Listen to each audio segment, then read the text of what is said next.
In the lonely hills of eastern Oregon, hidden under years of official secrets, lies a truth so scary that the local government kept it quiet for over 100 years. Between 1852 and 1888, more than 800 pioneers disappeared along a 20-mile part of the Oregon Trail. They didn't die from sickness. They didn't die from accidents. They died because of something much, much worse. The Sacred Heart Chapel, a simple wooden building that offered hope to dying travelers, was actually the heart of the most organized mass murder plan in American frontier history. What started as a few separate missing persons cases became a family business. It was so carefully planned, so cold and effective, that it changed the meaning of evil itself. The Grayson family didn't just kill for money. They made it perfect, like an art. They kept very careful records of every life they ended, every family they ruined, every dream they put in shallow graves. The Canal isn't for everyone. It's only for those brave enough to face the most upsetting truths buried in America's past. If you are one of those few people who can handle these dark discoveries, subscribe right now and leave a comment below telling me what state you're listening from. Your support helps us bring you the stories that others are too afraid to tell. Now, let's travel back to 1852, when the Oregon Trail offered hope, but delivered pure horror. The Oregon Trail stretched like a line of life across the American frontier, carrying dreams toward the west through 2,000 miles of harsh, wild land. For the thousands of families who sold everything they had for a shot at a new life, every mile was both hope and danger. Sickness, hunger, and natural disasters took countless lives. But in the rolling hills of eastern Oregon, death had a different face, one that smiled with Christian kindness while figuring out how much a family's stuff was worth. The year 1852 was the busiest time for travel on the Oregon Trail. Over 50,000 people made the dangerous trip west. By the time most wagon trains got to the Blue Mountains of Oregon, they had already gone nearly 1,800 miles. Families were tired. Supplies were running out. The weakest people were often getting sick from trail fever, diarrhea, and other illnesses that turned dreams of a better life into a desperate fight to survive. It was in this place of weakness that Father Morai Grayson built the Sacred Heart Chapel in 1851.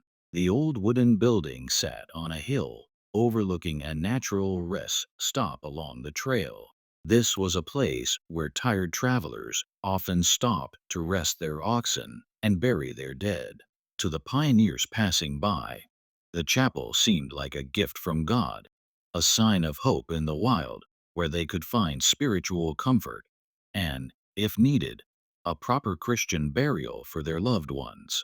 Father Morai was a tall, thin man in his 40s with intense gray eyes and a voice that made people listen. He had come to the Oregon Territory saying he was a traveling missionary. He spoke beautifully about his calling to serve the spiritual needs of families going west.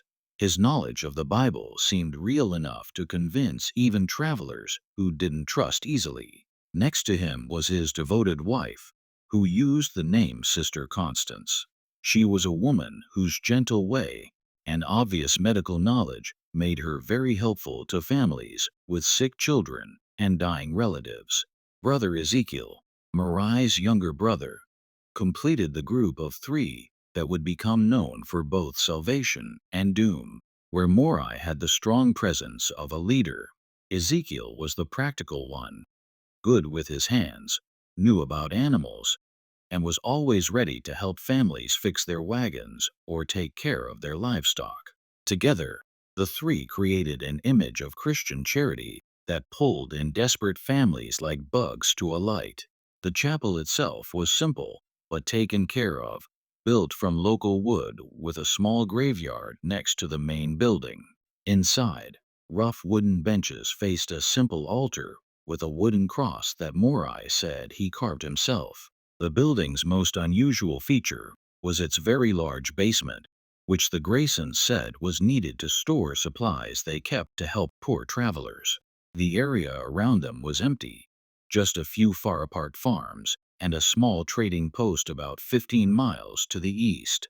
This loneliness worked well for the Graysons because it meant fewer people saw what they were doing and less chance of anyone stopping them. Local settlers who had met the family generally spoke well of them, praising their generosity and Christian devotion. After all, who else would give their lives to help dying strangers in the middle of nowhere? What made the Graysons so good at this was they understood the brutal truth of the trail. They knew that by the time families reached them, many would be dealing with serious illness, low supplies, and mental exhaustion from months of hardship. They made themselves seem like the answer to these problems, not just spiritual guides, but practical helpers who could give medical care, supplies, and even a temporary place to stay for families too weak to keep going. The question of what specific church they belonged to never seemed to matter much to desperate families. Whether they were Methodist, Baptist, Presbyterian, or any other Protestant faith, the Graysons changed their approach to match. Morai knew a lot about different Protestant traditions and could quote the Bible in whatever way best comforted his audience. This ability to change was very important on the frontier, where differences between churches were often forgotten for simple survival. The first recorded disappearance happened on September 23, 1852, though investigators wouldn't put the timeline together until decades later. The Morrison family was the first.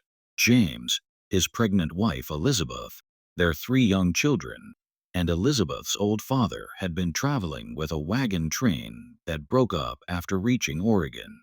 Like many families, they decided to go on alone to their final spot, sure they could cover the last miles without the safety of a bigger group.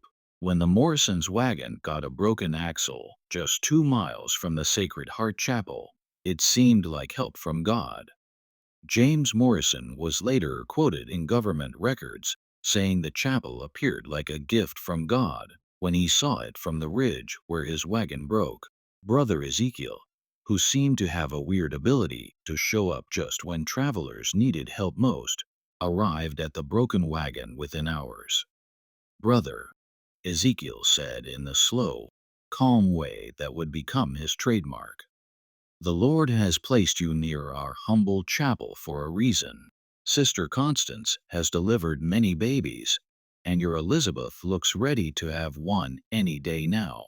Father Morai would be honored to give you shelter while you fix your wagon and get ready for the happy arrival." The Morrison family thankfully accepted the offer, moving into the small cabin next to the chapel that the Graysons kept for just this reason. For 3 days, everything seemed completely normal. Sister Constance took care of Elizabeth with gentle hands. Brother Ezekiel helped James fix the wagon. Father Morai gave spiritual comfort to the worried family. The children played in the chapel yard, while Elizabeth's father, Samuel, rested his aching bones in the cabin's cozy rocking chair. On the 4th day, things started to change. Elizabeth's father was the first to get sick, complaining of bad stomach cramps and feeling sick. Sister Constance said it was trail sickness, a general term for the many illnesses that bothered travelers. She started giving him what she called blessed remedies that she made from herbs and other things kept in the chapel's basement. "The Lord provides healing through nature's gifts," she would say while mixing her drinks. "But sometimes the body must clean itself of poison before the healing can start." Within hours of taking Sister Constance's medicine, Samuel's condition got much worse. His skin turned a grayish color. His breathing became heavy, and he started having violent vomiting and diarrhea. James Morrison, getting worried, asked if they should get help from the trading post to the east. But Father Morai told him to be patient. "Brother James," the preacher said, putting a comforting hand on the younger man's shoulder, "I have seen this sickness many times on the trail. It must work its way through. Moving Samuel now would surely kill him. We must trust in the Lord's timing and Sister Constance's healing gifts." By the sixth day, young Tommy Morrison, age 7, started showing the same symptoms. Then his sister Mary, age 5. Sister Constance worked without stopping, making more remedies, giving what she called cleaning treatments, and keeping watch over the sicker and sicker family members. To James and Elizabeth, who were still healthy but exhausted from caring for their family, the woman seemed like a saint sent by God to help them. The truth was far more evil. The blessed remedies that Sister Constance gave with such seeming care contained carefully measured amounts of arsenic. The Graysons had found they could get it from local mines by saying they needed it for killing pests. The symptoms, the stomach cramps, nausea, skin color change, and eventual organ failure, perfectly copied those of various trail diseases, making the murders almost impossible to spot for grieving family members who had already seen so much death on their journey west. Samuel Morrison died on the 7th day, followed by Tommy on the 9th and Mary on the 11th. Each death was followed by detailed Christian rituals performed by Father Morai, who spoke emotionally about the dead person joining God in heaven and finding peace after their suffering on earth. The remaining family members, destroyed by sadness but thankful for the Graysons' spiritual support, never questioned the quick series of deaths. After all, entire families were known to die from disease on the trail. What they didn't know was that each night, after the grieving survivors had worn themselves out with crying and prayer, Brother Ezekiel would carefully search through the family's things, making detailed lists of everything valuable. The Morrisons had been fairly well off back in Missouri. Their wagon had nice furniture, good tools, family treasures, and a good amount of gold coins that James had hidden in his clothes. On the 12th day, James Morrison himself started feeling the clear symptoms. Elizabeth, now starting labor and terrified she would lose her husband as well as her children and father, begged Sister Constance to do everything to save him. The woman's answer would later be remembered as especially chilling by those who finally uncovered the truth. "My dear child," Sister Constance said, holding Elizabeth's shaking hands, "some illnesses are God's way of calling his children home. We must not question his wisdom, only trust in his mercy. Your husband will join your precious babies in paradise, and you will raise your new child knowing your family waits for you in glory." James Morrison died on the 14th day, just hours before Elizabeth gave birth to a son who would live only long enough to be baptized by Father Morai. When Elizabeth herself died from the same mysterious illness 3 days later, the whole Morrison family had been wiped out in less than 3 weeks. To anyone who might have asked about the family's fate, the Graysons had a perfectly reasonable explanation. The Morrisons had arrived sick and tired from the trail, had caught a strong form of diarrhea that sometimes hit whole families, and had died despite the best efforts of Christian caregivers who had risked their own lives to give comfort in their final hours. Father Morai had given them proper Christian burial in the chapel cemetery, and their possessions had been given to the Lord's work, a nice sounding word for theft that sounded properly religious. But the Morrison family's disappearance was only the beginning.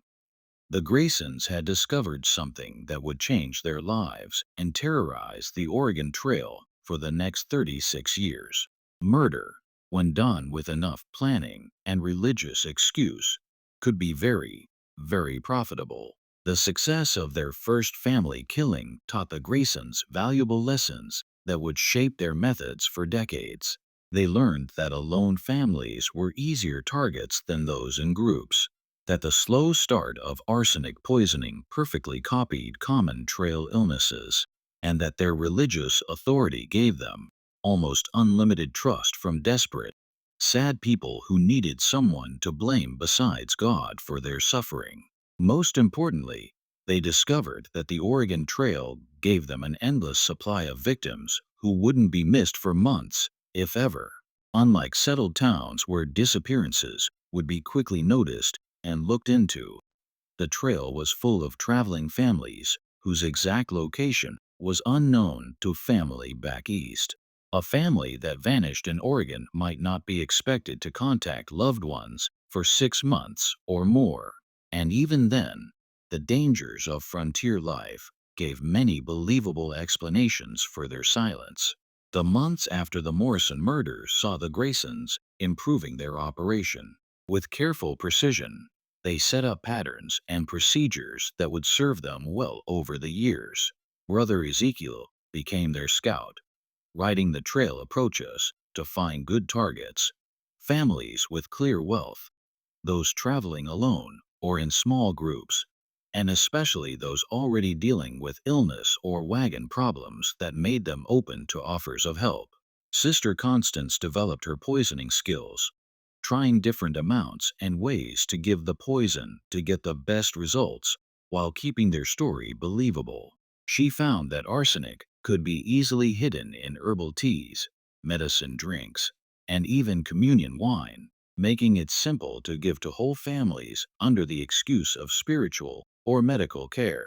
Father Morai, meanwhile, perfected the mind games that kept victims cooperative even as their loved ones died around them. He became an expert at understanding people's church backgrounds and changing his religious talk to match.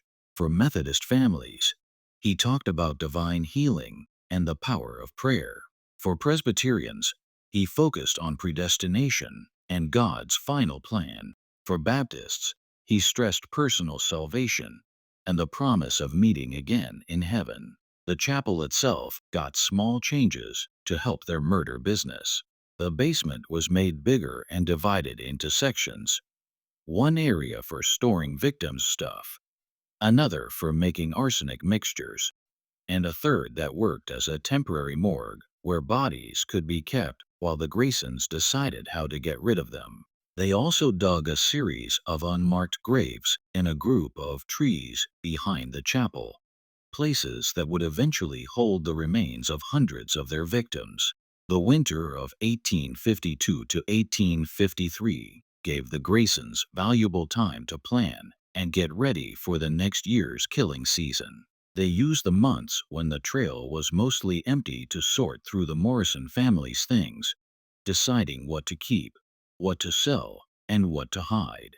They also made their first contact with black market sellers in bigger Oregon settlements, making relationships with men who asked no questions about where the goods came from. Brother Ezekiel proved especially good at this part of their operation. His honest face and straight way made him believable when he claimed to be selling possessions for families who had decided to return east or had died of natural causes. He learned to space out his sales across many towns and to target different kinds of buyers for different types of goods. Nice furniture and household items went to wealthy sellers looking to improve their homes. Tools and farming equipment were sold to practical farmers. Jewelry and precious metals found their way to merchants who specialized in such items.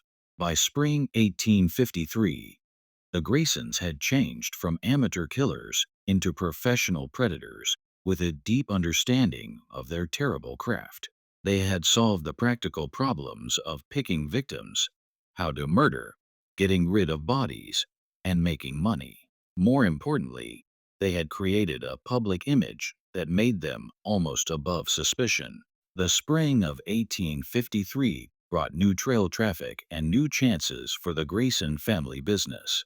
Their second big success came in May when they met the Hoffman family, German immigrants who spoke little English and were traveling with a wagon full of valuable possessions, including fine craftsmanship tools, quality textiles, and a good amount of gold coins that represented their life savings.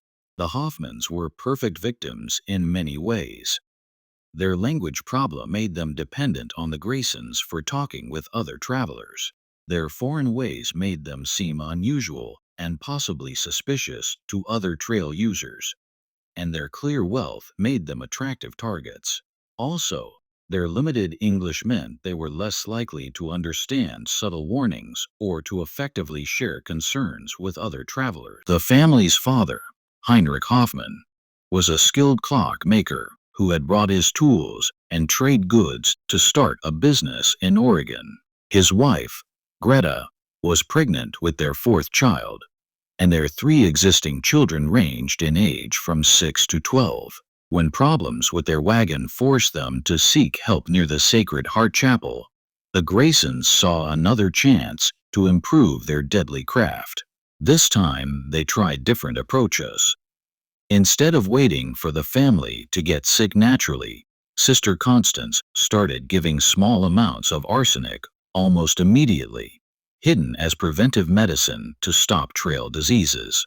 She convinced the family that the blessed protection she offered would keep them healthy during their recovery time. "My God," Heinrich said in his broken English when Sister Constance first offered her medicine. "You are so kind to strangers. God will bless you for helping us." "God has already blessed us," Sister Constance replied with practiced honesty, "by giving us the chance to serve His children in their time of need." The Hoffman family's murder took nearly a month to finish, but the longer timeline let the Graysons completely list their possessions and make detailed plans for getting rid of the valuable clock, making tools, and trade goods. It also gave them time to study the family's routines and relationships, knowledge that would be valuable in their future operations. By the end of 1853, the Graysons had successfully murdered 3 complete families totaling 16 people, and they had started to see their operation as a business that needed the same careful planning and attention to detail as any other money-making enterprise. They started keeping records, not just of their victims' possessions, but of their methods, their mistakes, and their successes.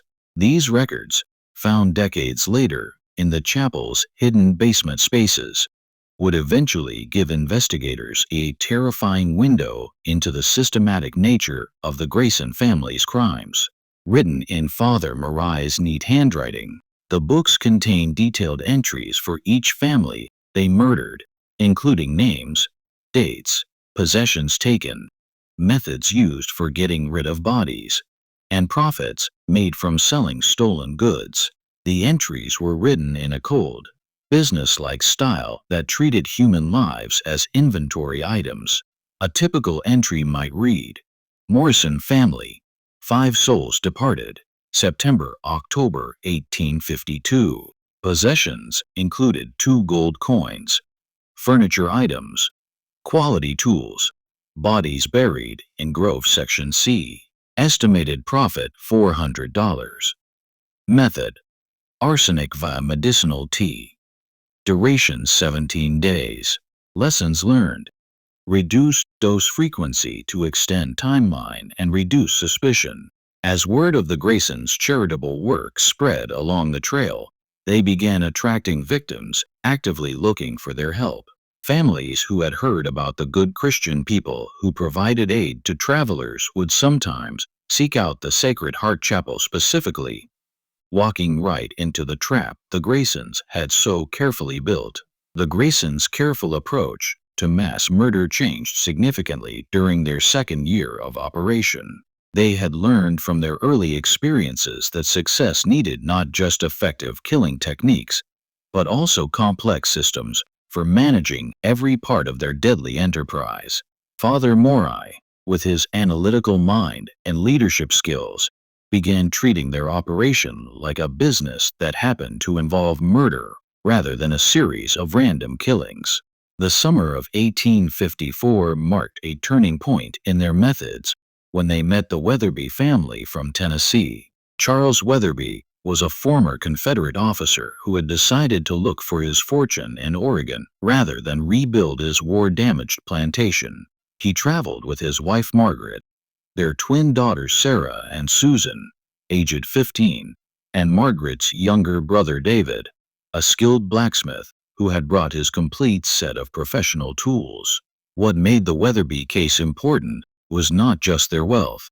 Though Charles had turned most of his remaining assets into gold coins and jewelry that he kept hidden in a special compartment in his wagon, but their intelligence and natural suspicion. Charles had been a military officer, trained to notice details and judge threats. Margaret was an educated woman who had read a lot about trail dangers and was naturally careful about trusting strangers. When the Weatherby wagon developed problems near the chapel, Charles at first resisted the Graysons' offers of help.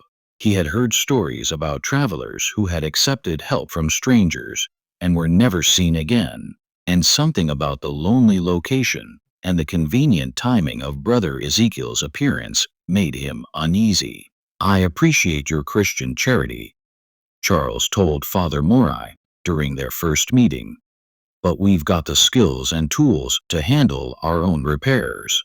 We'll be moving on directly." Father Morai, however, had become expert at reading people and changing his approach to match.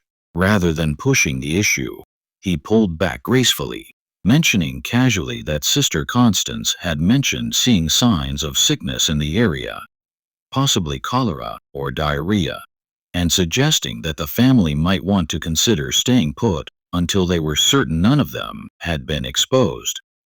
"Of course, Brother Charles," Morai said with apparent understanding.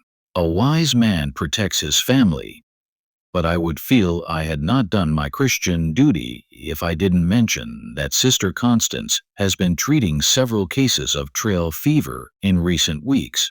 The symptoms can take time to show, and traveling while infected can spread the disease and weaken the body's defenses." The mention of disease had exactly the effect Morai wanted.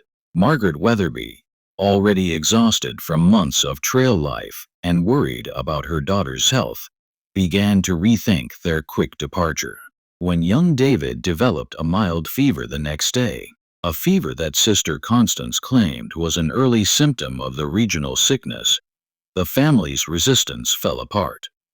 "Perhaps," Margaret suggested to her husband, "we should accept their offer of shelter just until we're certain David isn't seriously ill."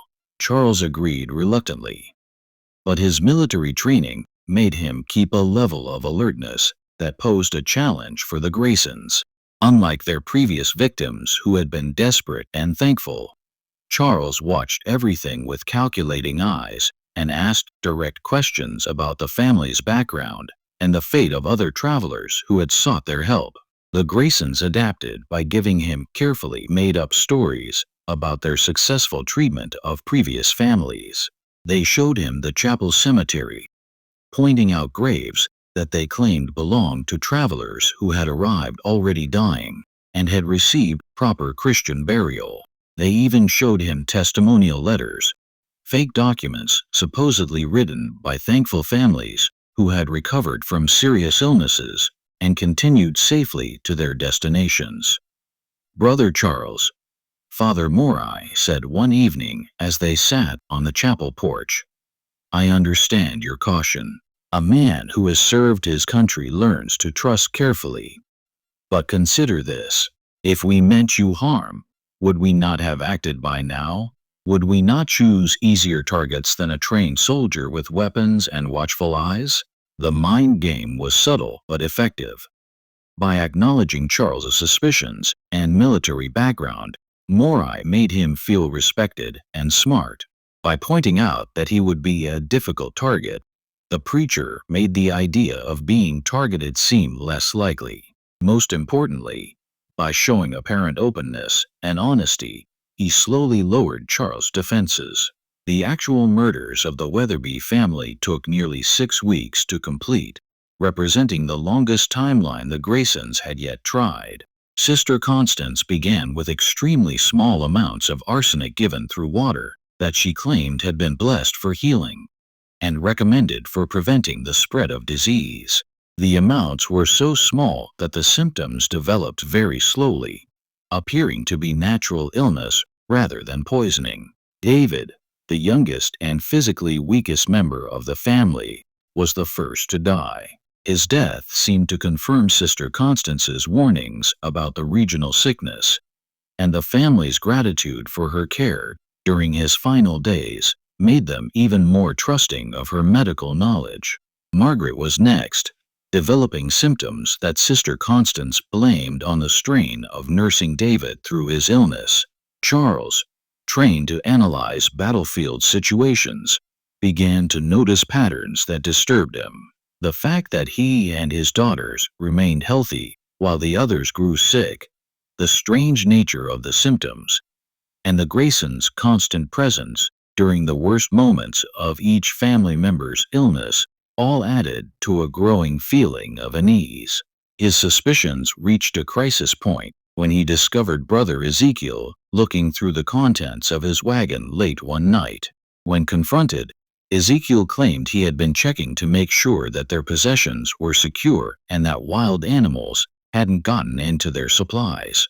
The explanation was believable, but Charles's instincts told him otherwise. "Margaret," he said to his dying wife the next morning, "I think we need to leave this place. Something isn't right here."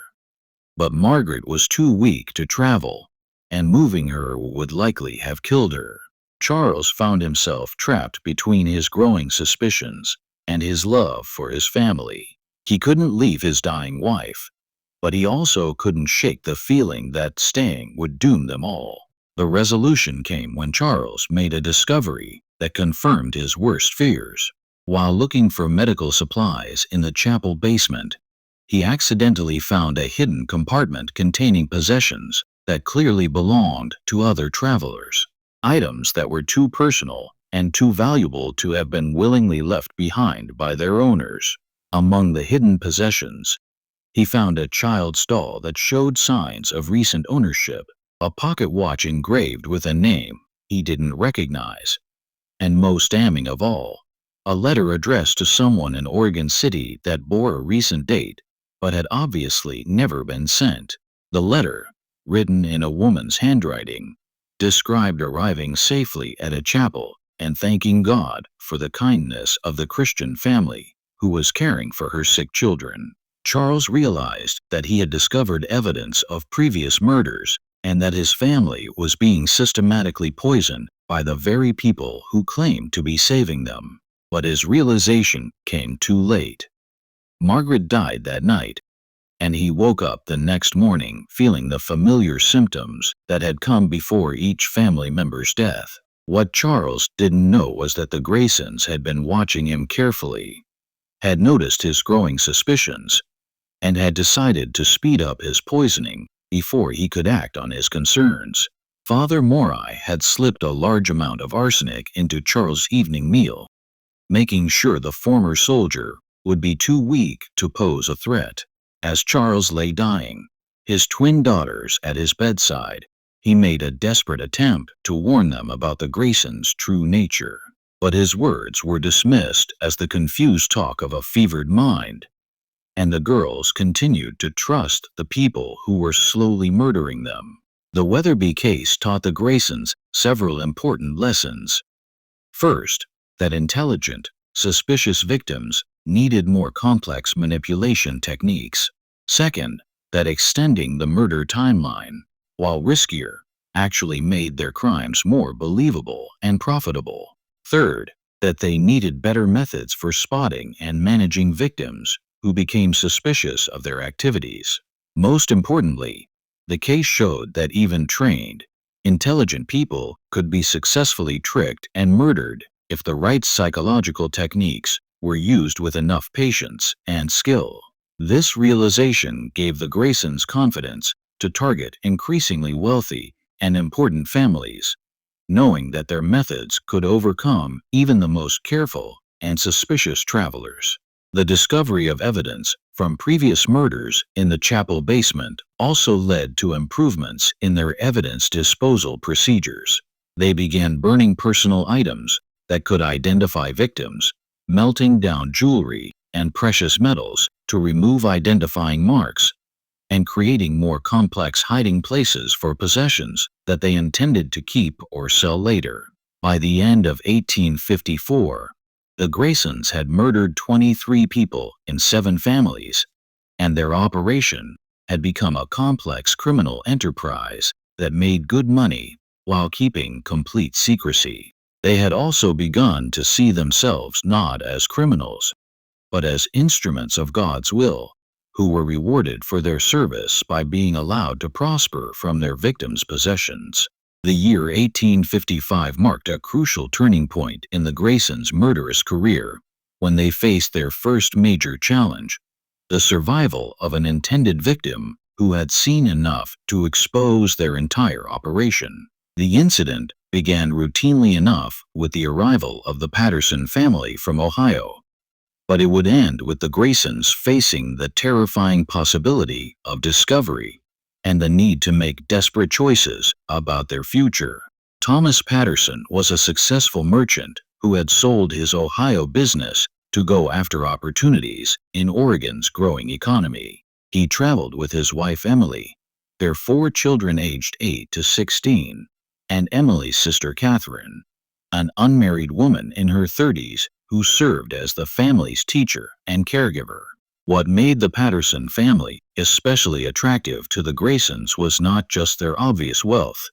Thomas had turned his business assets into easily transportable gold and paper money, but also their apparent respectability and the likelihood that their disappearance would eventually be noticed by business associates in both Ohio and Oregon.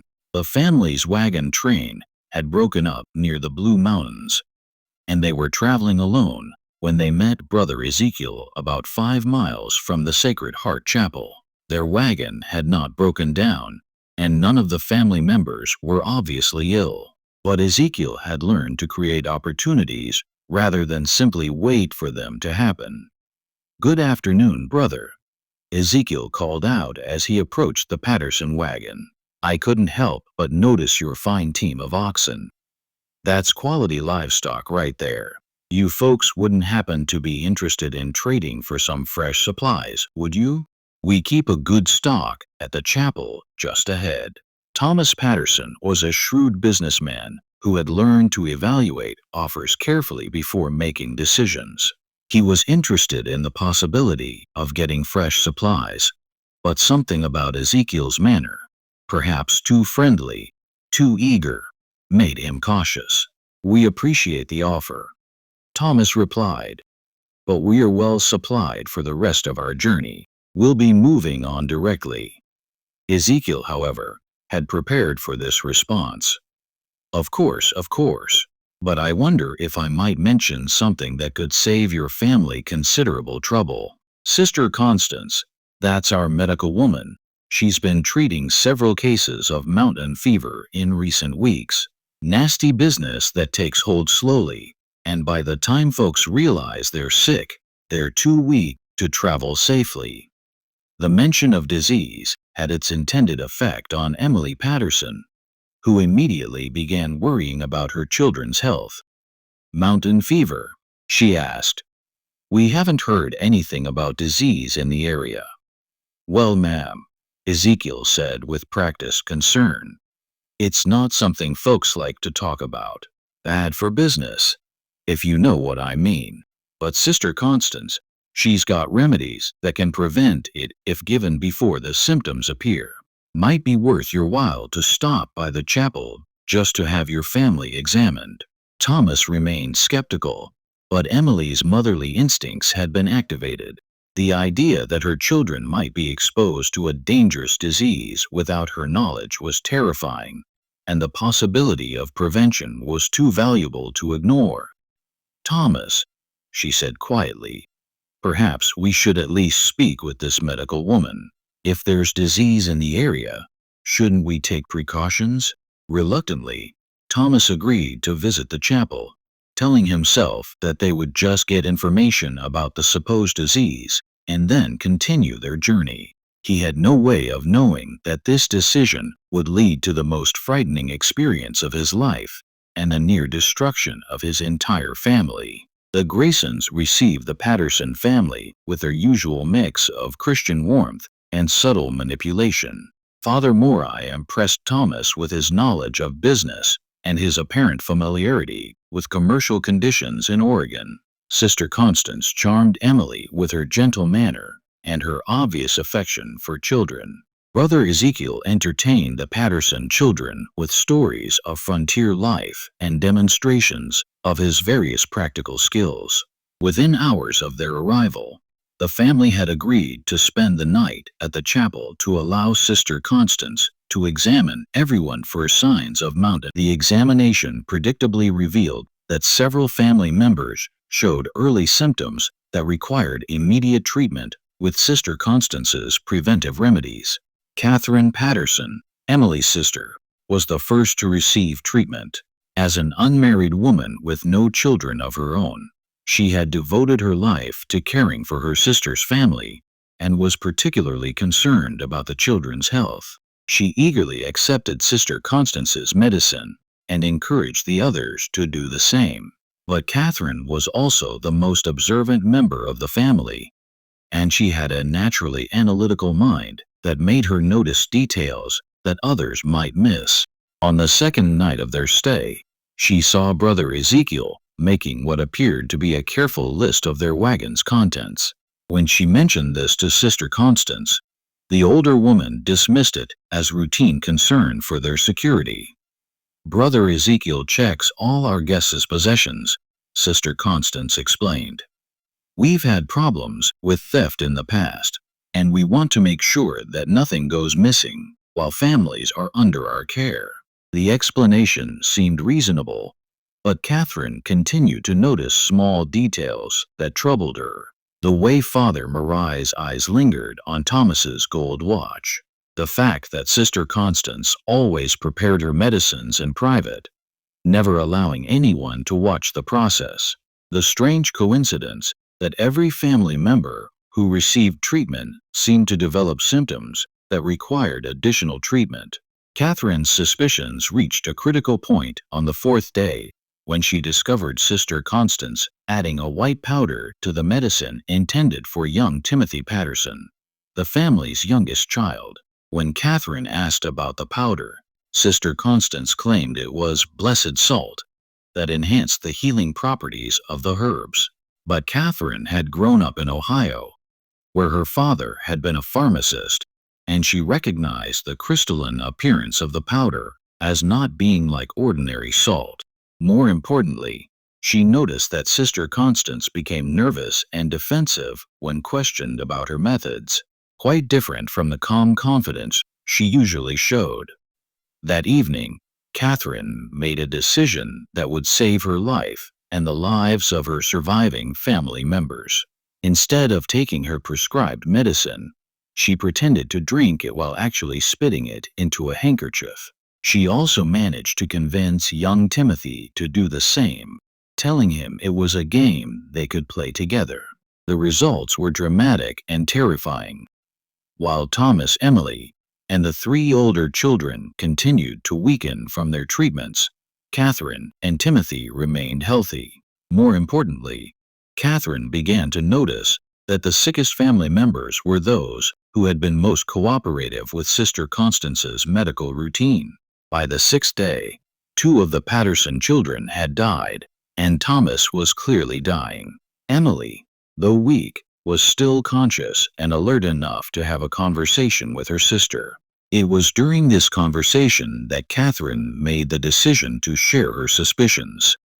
"Emily," she whispered, "I think these people are poisoning us. I think they're killing our family." Emily's first reaction was disbelief and anger. The idea that the kind Christian family who had been caring for them could be murderers seemed impossible. But as Catherine explained her observations and the pattern of symptoms, Emily began to see the horrible truth. "What can we do?" Emily asked. Thomas is dying. The children are dying, and we're too weak to travel. Catherine had been preparing for this question. We have to get away from here, even if it kills us. Staying here will definitely kill us. And we have to take Timothy. He's the only other one who hasn't been taking the medicine. The escape plan that Catherine devised was desperate and dangerous, but it represented their only chance for survival. She waited until the early hours of the morning when the Graysons were asleep, then helped Emily and Timothy slip out of the cabin. Thomas was too weak to move, and the older children were unconscious. But Catherine made the painful decision to leave them behind rather than risk the lives of those who might still be saved. The three survivors made their way to the family wagon where Catherine had hidden some of their gold and essential supplies. But as they were preparing to leave, they heard footsteps approaching from the chapel. Father Morai, apparently alerted by some sound, was coming to investigate. "Quick," Catherine whispered. "Hide in the wagon bed under the canvas. Don't make a sound, no matter what happens." Father Morai found Catherine standing beside the wagon, and his reaction confirmed her worst fears.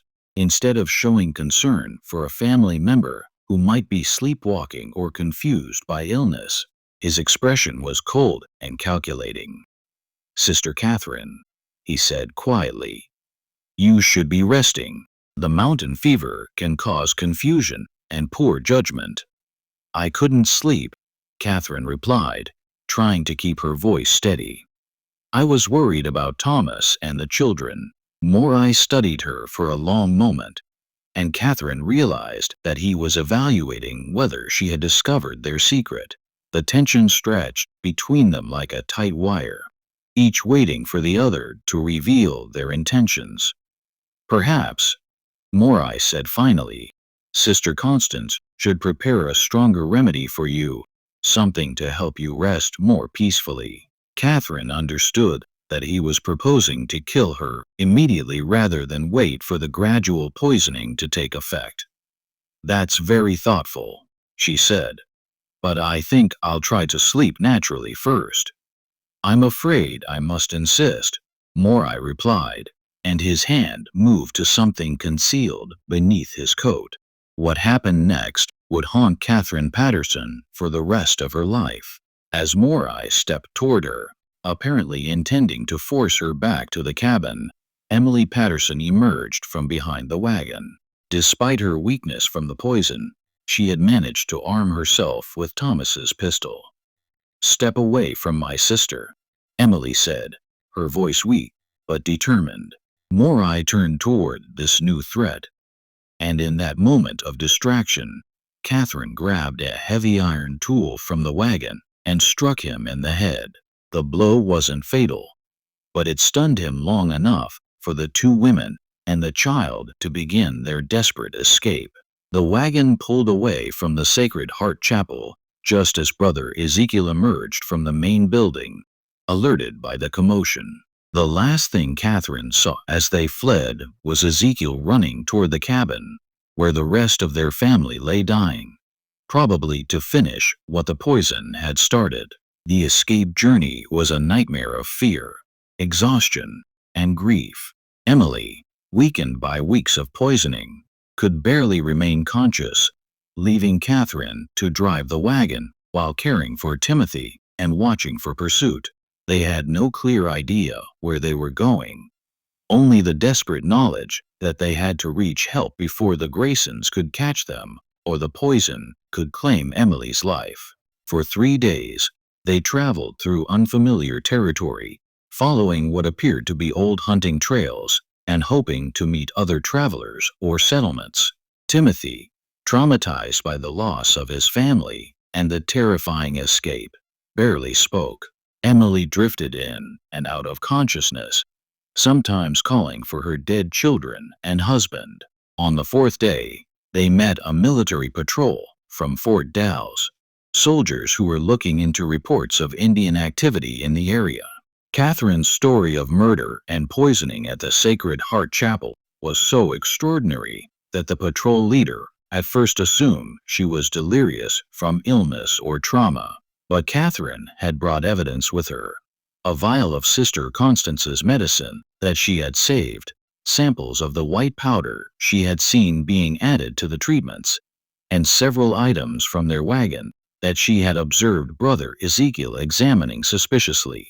Most importantly, she had Emily as a witness. And although Emily was barely coherent, her symptoms were consistent with arsenic poisoning. The military investigation that followed would expose the true scope of the Graysons' crimes. But it would also reveal that the three family members had escaped just in time. When soldiers arrived at the Sacred Heart Chapel, they found Thomas Patterson and his three older children dead, their bodies showing clear signs of arsenic poisoning. The Graysons themselves had vanished, taking with them most of the stolen possessions that had been hidden in the chapel basement. The discovery of the basement storage areas provided investigators with their first look into the systematic nature of the Graysons' murders. Hidden compartments contained possessions from dozens of families, carefully sorted and catalogued. Most shocking of all were the detailed records that Father Morai had kept, documenting each family's murder with the cold precision of a business ledger. The records revealed that the Patterson family had been the Graysons' 37th intended victim group, and that over a period of less than 3 years, they had murdered more than 150 people. The entries described not just the murders themselves, but also the profits made from selling stolen goods and the lessons learned from each successful operation. Catherine Patterson's survival and testimony marked the beginning of the end for the Grayson family enterprise. But it would take years for authorities to fully understand the scope of their crimes and track down the killers. Meanwhile, the knowledge that such evil could hide behind a mask of Christian charity sent shock waves through trail communities and fundamentally changed how travelers approached strangers offering help. The psychological impact on the three survivors was devastating and permanent. Emily Patterson never fully recovered from the arsenic poisoning and died within a year of their escape, her body too damaged by the toxic treatments to sustain life. Timothy grew to adulthood, bearing the scars of his childhood trauma, never able to trust religious authorities, and plagued by nightmares about the chapel and the deaths of his family members. Catherine Patterson became obsessed with exposing the Graysons and making sure they faced justice for their crimes. She provided testimony to military investigators, territorial authorities, and eventually federal marshals, becoming the primary witness whose survival made prosecution possible. Her detailed memories of the family's methods and the contents of their secret records would prove crucial in understanding the full extent of their criminal enterprise. But the Graysons had not been idle during their escape from the Sacred Heart Chapel. With years of experience in covering their tracks and substantial money saved from their victims, they had prepared for the possibility of discovery and had developed backup plans for continuing their operations in new locations. The manhunt for the Grayson family began in earnest in the fall of 1855, but the fugitives had several crucial advantages that allowed them to avoid capture for nearly 2 years. They possessed detailed knowledge of remote areas throughout Oregon Territory, substantial financial resources from their years of murder and theft, and most importantly, the ability to create new identities and establish themselves in communities where their past was unknown. Federal Marshal William Harris, assigned to lead the investigation, faced challenges unlike any he had previously encountered. The Graysons were not ordinary criminals who had committed a single crime and fled. They were organized killers who had operated successfully for years by exploiting the trust and vulnerability of their victims. Their religious facade had been so convincing that many people who had encountered them refused to believe they were capable of murder. "These aren't desperate men who killed in a moment of passion," Marshal Harris wrote in his official report. These are calculating predators who turned murder into a business enterprise. They understand how to manipulate people's faith and charity for evil purposes, and they have the resources and intelligence to reinvent themselves whenever necessary. The breakthrough in the investigation came in the spring of 1857 when authorities in California reported suspicious activities at a remote mission station near the Oregon-California border. The mission of Divine Mercy had appeared suddenly in a location that provided access to multiple wagon train routes, and travelers who stopped there for help were reportedly disappearing under mysterious circumstances. The mission was operated by a man calling himself Father Benedict Morrison and his two assistants, Sister Mary Morrison and Brother Thomas Morrison. To casual observers, they appeared to be a dedicated religious family providing charitable services to travelers in need. But Marshall Harris recognized the operational pattern from Catherine Patterson's testimony and the evidence found at the Sacred Heart Chapel. The mission's location was strategically chosen to intercept families traveling between Oregon and California, groups who were often isolated, exhausted, and vulnerable to offers of assistance. The building itself was larger than the original chapel, with expanded basement areas and multiple outbuildings that could serve various purposes in a murder and theft operation.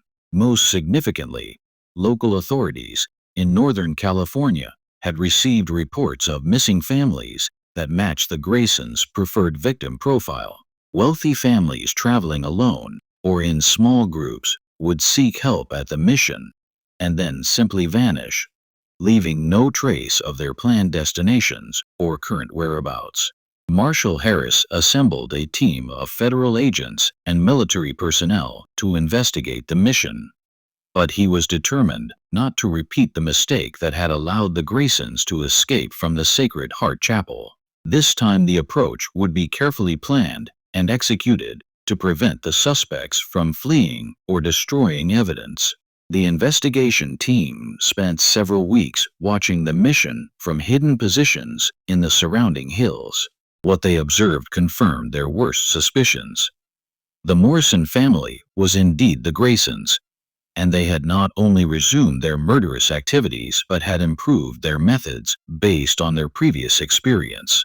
During the surveillance period, agents witnessed the arrival of the Henderson family from Missouri, a prosperous farming family with 4 children who were traveling to California to establish a new homestead.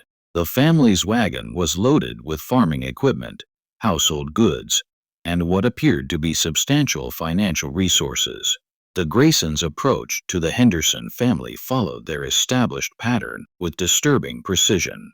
Father Morai, now calling himself Father Benedict, greeted the family with apparent warmth and immediately began assessing their wealth and vulnerability. Sister Constance, using the name Sister Mary, quickly identified which family members might be most susceptible to her medical treatment.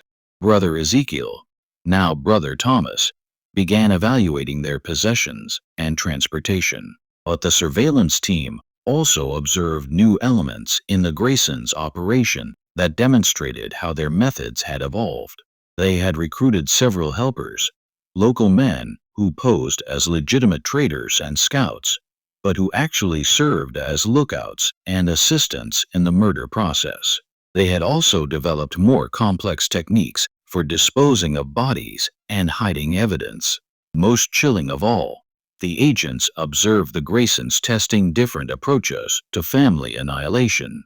Rather than relying solely on gradual arsenic poisoning, they experimented with faster-acting methods that could eliminate entire families within days rather than weeks.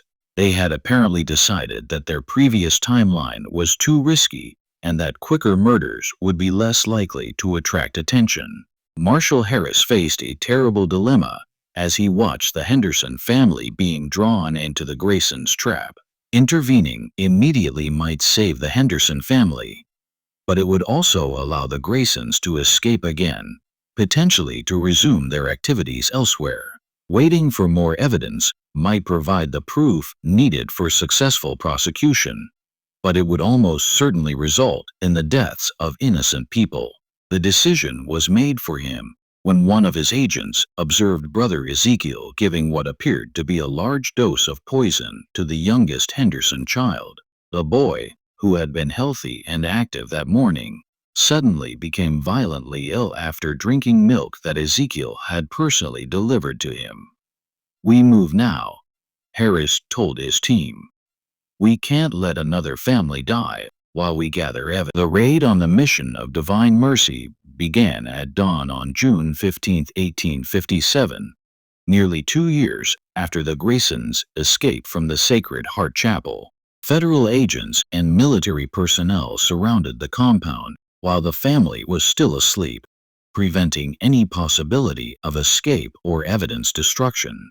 What they found inside the mission buildings exceeded even their worst expectations. The basement areas contained possessions from at least 20 families, far more than could have been collected during the Graysons' brief time at this location. Hidden compartments revealed detailed records of murders committed not just in Oregon and California, but also in other territories where the family had apparently operated before establishing their Oregon base. The records painted a picture of a criminal enterprise that spanned more than a decade and multiple states. The Graysons had been murdering travelers and stealing their possessions since at least 1845, moving from location to location as circumstances required and leaving behind a trail of death that investigators were only beginning to understand. Father Marai's journals contained entries that revealed the psychological evolution of the family's criminal activities. Early entries showed some evidence of guilt and religious justification for their actions, with Morai convincing himself that he was providing mercy to suffering travelers while being rewarded by God for his charitable work. But later entries demonstrated a complete abandonment of any moral considerations. The murders were described purely in terms of profit and efficiency, with detailed analysis of which methods produced the best results and which types of victims offered the greatest rewards. The journals read like the business records of a particularly successful enterprise, with human lives reduced to inventory items and murder treated as a routine operational procedure. Most disturbing of all were the entries describing the family's future plans. Morai had been developing schemes for expanding their operation to include multiple locations, with different family members running separate murder sites along various travel routes. He had also been experimenting with ways to kill larger groups of people simultaneously, apparently motivated by the inefficiency of murdering families one by one. The capture of the Henderson family in the early stages of poisoning allowed investigators to save their lives and obtain first-hand testimony about the Graysons' methods. James Henderson, the family father, provided detailed accounts of how the family had been manipulated and how the poisoning process had been disguised as medical treatment. "They seemed like angels sent by God," Henderson told investigators. "Sister Mary was so gentle with our children, so knowledgeable about treating sickness. Father Benedict spoke with such authority about Scripture and God's will. If someone had told me they were murderers, I would have called them crazy." The psychological manipulation techniques that the Graysons used were complex enough to deceive intelligent, educated people who had been specifically warned about the dangers of trusting strangers on the trail. Their religious authority, combined with their apparent medical knowledge and genuine charitable actions, created a mask that was nearly impossible to see through until it was too late. Sister Constance, when finally questioned by authorities, showed no remorse for her role in the murders. Instead, she expressed anger at being prevented from completing her medical treatments and insisted that the families they had killed were better off dead than continuing to suffer from trail diseases. "Those people were dying anyway," she told Marshal Harris during her questioning. We gave them comfort in their final days and made sure that their possessions went to support God's work rather than being wasted. We provided mercy that they wouldn't have received otherwise. Brother Ezekiel maintained his silence throughout the questioning process, refusing to provide any information about their activities or express any opinion about their crimes. His behavior suggested that he viewed himself as a faithful follower who had simply obeyed orders without questioning their moral implications. Father Morai, however, displayed a completely different personality when confronted with evidence of his crimes. The charming, authoritative preacher disappeared, replaced by a cold, calculating killer who showed no emotion when presented with testimony from survivors or evidence of his victims' suffering. "You people don't understand what we accomplished," he told investigators. "We eliminated the weak and the diseased. We redistributed wealth from those who couldn't protect it to those who could use it effectively. And we provided spiritual comfort to people who would have died horrible deaths anyway. We were instruments of natural selection and divine will." The scope of the Graysons' crimes continued to expand as investigators analyzed their records and connected them to unsolved disappearances throughout the Western Territories. Families that had vanished without explanation, isolated graves discovered by later travelers, and reports of mysterious illnesses at remote religious sites all began to form a pattern that pointed to the Graysons' involvement.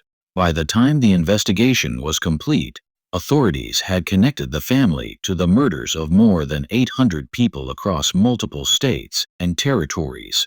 The actual number was likely higher, as many of their victims had been traveling families whose disappearances had never been officially reported or investigated.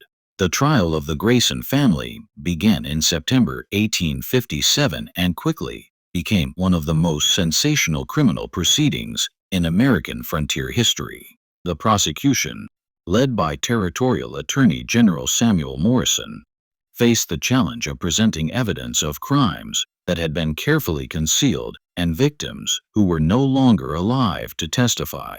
The key to the prosecution's case was the meticulous records that Father Morai had kept throughout their criminal career. These journals provided detailed accounts of individual murders, methods used, possessions stolen, and profits realized, written in Morai's own handwriting and containing information that only the killers could have known.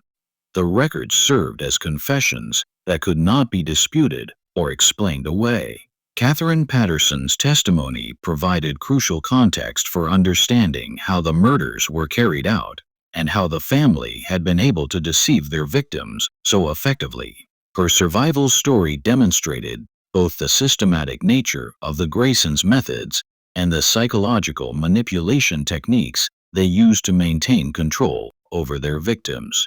The Henderson family's testimony showed that the Graysons had continued and refined their murderous activities even after their escape from the Sacred Heart Chapel. Their account of the attempted murders at the Mission of Divine Mercy proved that the family had learned from their previous mistakes and had developed even more efficient methods for killing entire families quickly. Perhaps most damaging to the defense was the physical evidence found at both the Sacred Heart Chapel and the Mission of Divine Mercy. Investigators had discovered not just possessions from murdered families, but also the tools and supplies used in the poisoning process, detailed maps showing the locations of unmarked graves, and correspondence with black market dealers who had purchased stolen goods. The defense attorneys attempted to argue that the family had been providing legitimate medical care to sick travelers and that the deaths had been caused by diseases contracted during trail travel rather than deliberate poisoning. They suggested that the possession of other families' belongings could be explained by legitimate purchases or inheritance from grateful patients who had died despite their care. But the prosecution was able to show that the patterns of death at locations operated by the Graysons were statistically impossible unless deliberate murder was involved. Expert medical testimony confirmed that the symptoms described by survivors were consistent with arsenic poisoning rather than natural trail diseases. Most importantly, the family's own records clearly described their activities as murder committed for profit rather than medical treatment provided for charitable purposes. The trial lasted 6 weeks and attracted national attention as newspapers across the country reported on the systematic murder of trail families by people posing as Christian missionaries. The case highlighted the vulnerability of westward migrants and the ease with which predators could exploit the trust and desperation of families seeking help in isolated areas.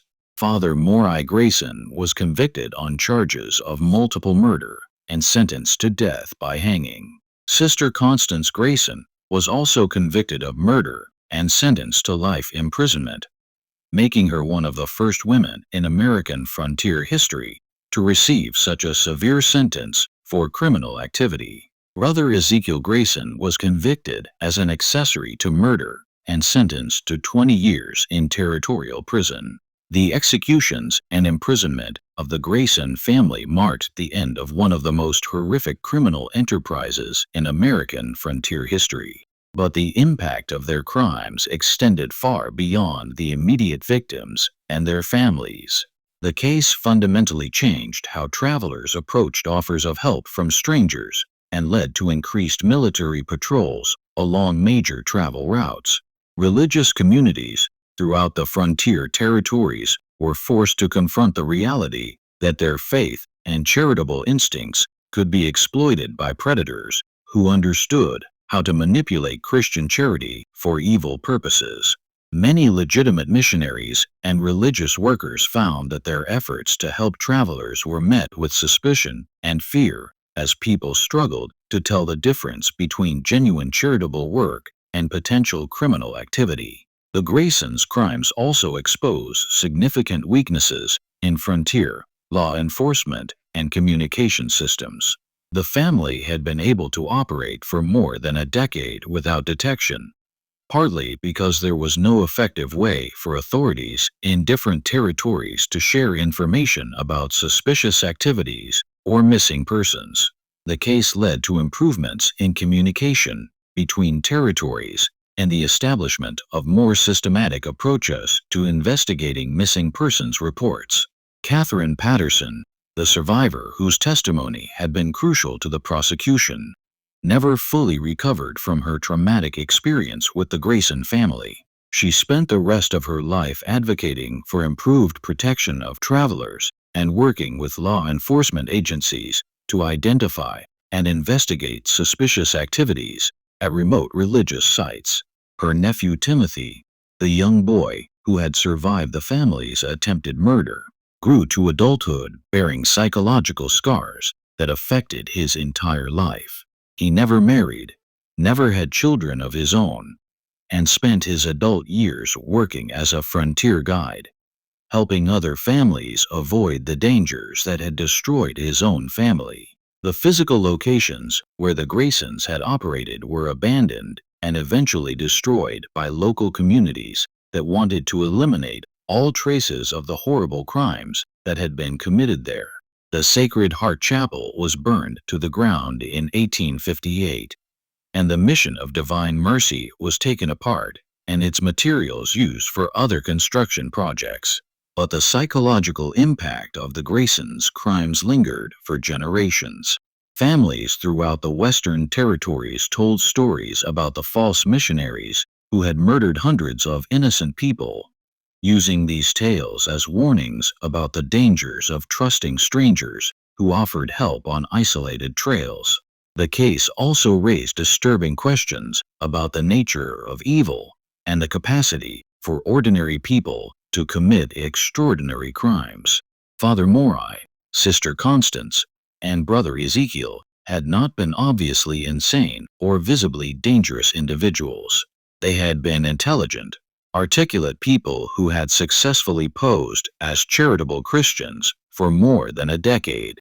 Their ability to maintain their facade while systematically murdering innocent families challenged fundamental assumptions about human nature and the reliability of religious authority. The case demonstrated that evil could be methodical, organized, and sustained over long periods by people who appeared to be pillars of their communities. Perhaps most disturbing of all was the realization that the Graysons had genuinely believed that their actions were justified and had convinced themselves that they were performing a service by eliminating weak and diseased travelers while redistributing their possessions to more deserving recipients. Their self-righteousness and lack of remorse suggested a form of moral corruption that was far more dangerous than simple greed or desperation. The legacy of the Grayson family murders serves as a reminder that the American frontier was shaped not just by the courage and determination of honest pioneers, but also by the predators who sought to exploit their vulnerability and trust. The 800 people who died at the hands of the false missionaries represent a dark chapter in the story of westward expansion, a chapter that reveals the full range of human capacity for both good and evil. Their story stands as a testament to the importance of vigilance, the dangers of blind trust, and the terrible price that innocent people can pay when evil disguises itself as righteousness. In the end, the Graysons' crimes remind us that the most dangerous predators are often those who understand exactly how to exploit our noblest instincts for their own evil purposes. Today, more than a century and a half after the Graysons met their justice, their story continues to haunt the collective memory of the American West. The families they destroyed, the trust they betrayed, and the lives they cut short serve as permanent reminders that evil can flourish anywhere human vulnerability and desperation create opportunities for exploitation.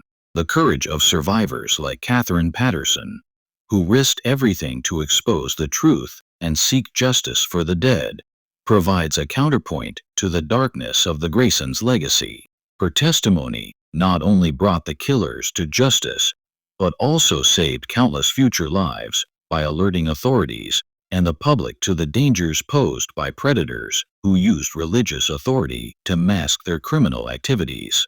In remembering the Grayson family's crimes, we honor not just the victims who died, but also the survivors who found the strength to fight back against evil and ensure that justice was finally served. Their story reminds us that even in humanity's darkest moments, there are always those who will stand up for truth and refuse to let evil triumph unchallenged. What do you think about this chilling tale from America's frontier past? Does it change how you view the romanticized stories of westward expansion? The Grayson family's systematic exploitation of Christian charity reveals the darkest aspects of human nature and the terrible price of misplaced trust. If this story has given you chills and made you think about the hidden dangers that lurked on the frontier trails, share it with someone who loves dark historical mysteries. Hit that like button to support content that brings these forgotten horrors to light, and subscribe so you never miss the disturbing truths that shaped America's past. Thank you for watching this video.